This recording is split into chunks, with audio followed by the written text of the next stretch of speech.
अमेरिकी राष्ट्रपति Donald Trump के निशाने पर इस बार नाटो देश हैं। ट्रंप ने नाटो देशों को एक पत्र लिखकर उनसे रूसी तेल खरीदना बंद करने और यूक्रेन में युद्ध समाप्त करने के लिए रूस पर बड़े प्रतिबंध लगाने की अपील की है। साथ ही ट्रंप ने कहा है कि नाटो देशों को यूक्रेन संघर्ष खत्म करने में मदद के लिए चीन पर 50 से 100% शुल्क लगाना चाहिए। इससे एक दिन पहले अमेरिका ने G7 देशों से रूस से तेल खरीदने वाले देशों पर शुल्क लगाने का अनुरोध किया था।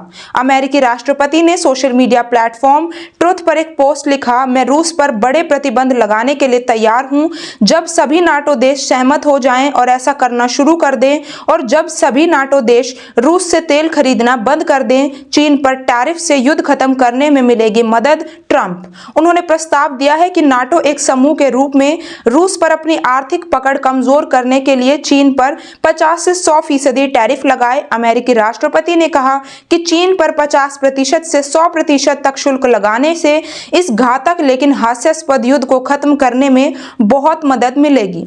उन्होंने कहा, चीन का रूस पर मजबूत नियंत्रण और पकड़ है और ये शक्तिशाली शुल्क उस पकड़ को तोड़ देंगे। ट्रंप का रूस पर बड़े प्रतिबंध लगाने का किया आग्रह।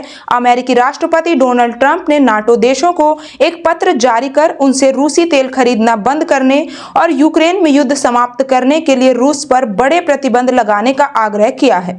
ये खत बाद में एक्स पर भी शेयर किया गया, जिसका शीर्षक दिया गया, सभी नाटो देशों के नाम एक खत। अमेरिकी राष्ट्रपति ने कहा कि जीत के लिए नाटो की प्रतिबद्धता 100% से बहुत कम रही है और कुछ लोगों द्वारा रूसी तेल की खरीद चौंकाने वाली है।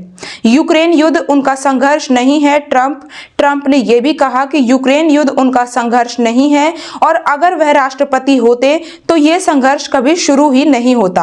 उन्होंने कहा, यह बाइडेन और जेलेंस्की का युद्ध है। मैं यहां केवल इसे रोकने और हजारों रूसी और यूक्रेनी लोगों की जान बचाने के लिए हूं। अगर नाटो मेरे कहे अनुसार करता है तो युद्ध जल्दी खत्म हो जाएगा और उन सभी की जान बच जाएगी। अगर नहीं तो आप मेरा और अमेरिका का समय, ऊर्जा और पैसा बर्बाद कर रहे हैं। उन्होंने प्रस्ताव दिया कि नाटो एक समूह के रूप में रूस पर अपनी आर्थिक पकड़ कमजोर करने के लिए चीन पर 50 से 100% टैरिफ लगाए। ये ट्रंप की पहले की धमकियों के बाद आया है, जिसमें उन्होंने यूक्रेन में युद्ध समाप्त करने की दिशा में कोई प्रगति नहीं होने पर मॉस्को पर प्रतिबंध लगाने और उसके तेल खरीदने वाले देशों जैसे कि शीर्ष खरीदार चीन और भारत पर द्वितीय प्रतिबंध लगाने की धमकी दी थी। राष्ट्रपति ने रूसी तेल के निरंतर आयात का हवाला देते हुए भारतीय वस्तुओं पर कुल 50% टैरिफ लगाया है, लेकिन चीन के खिलाफ ऐसी कोई कार्यवाही नहीं की। अमेरिका ने चीन से आयात पर कुल 30% टैरिफ लगाया, जबकि बीजिंग ने वॉशिंगटन से आयात पर 10%